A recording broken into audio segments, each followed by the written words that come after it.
Hey, I'm Kyle with DIY Garage Door Parts. I'm here to help you find the right garage door spring to replace on your garage door. First thing we'll need is a tape measure, your broken spring, and a calculator. So you'll get your tape measure and you'll put it on the broken coil of the spring, and you're going to count 20 coils.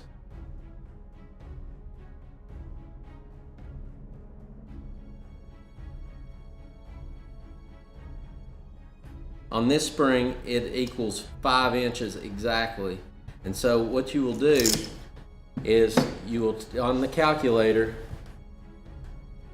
you'll put 5 inches and then divide it by 20. And that's going to be 0.250. And so that's going to be your wire diameter. We'll do another spring just to show you the difference. On this one over here,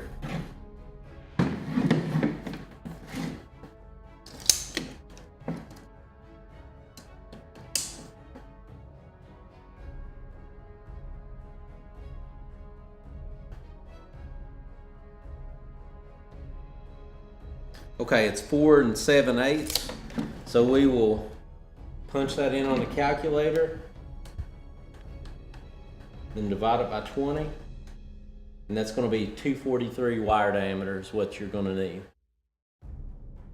And why I chose these two springs, this one is 250 and this is 243, it was only 1/8 of an inch difference on the 20 coil measurement.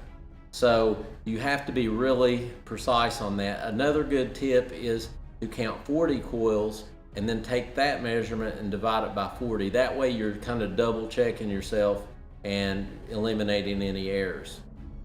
Okay, another tip on figuring out your wire diameter, you can kind of confirm your measurements, your 20 coil and 40 coil measurements by, sometimes they'll have a paint color code system on it. Like this one has green paint, that is usually 243 wire diameter.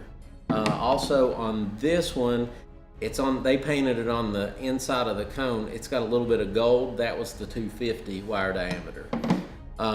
This one right here has extra red paint, and that is 225 wire diameter. Yeah, the only thing about this color code system that they use, there's two different ones, and one of them is not used very much anymore. So I wouldn't bank on it as being 100% accurate. I would definitely go based on the 20 coil and 40 coil measurement.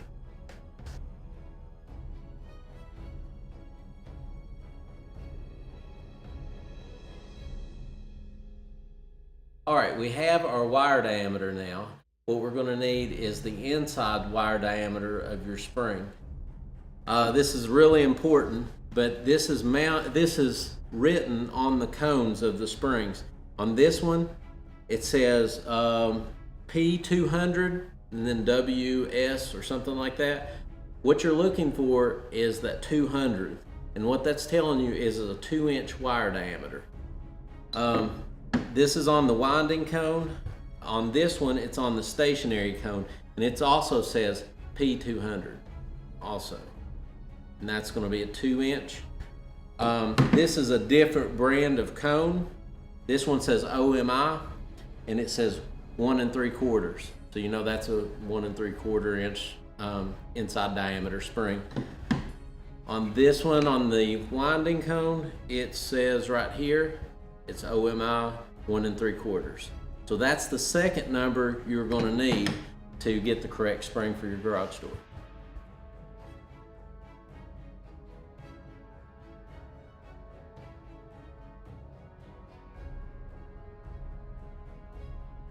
All right, the third step we need is to figure out what length springs that you need for your garage door. You need to have no tension on the springs. And so what you'll do is on your broke spring, you'll take a measurement of the first one, and this one is 8 3/4, and then from this end it is 18 inches. So you would just add those two numbers together to get the correct size spring.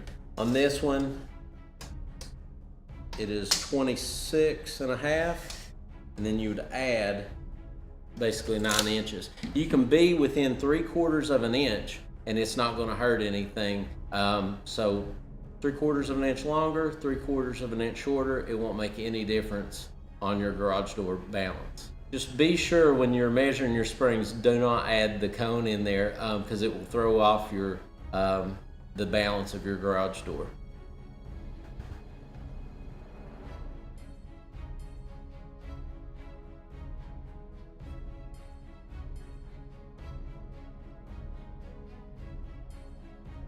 Okay, the last thing is you need to figure out if you need a left-hand wind spring or a right-hand wind spring. So probably from your view, you're going to, if you're standing on the ladder, you're going to see these springs mounted up like this. If the wire is coming over the top of the spring, over the cones like this one right here on your left-hand side is going to be a right-hand wind spring. The other one is going to be your left-hand wind spring. Another view, like if you have the spring off, if you look down the spring and the wire is going clockwise, it's going to be a right-hand wind spring.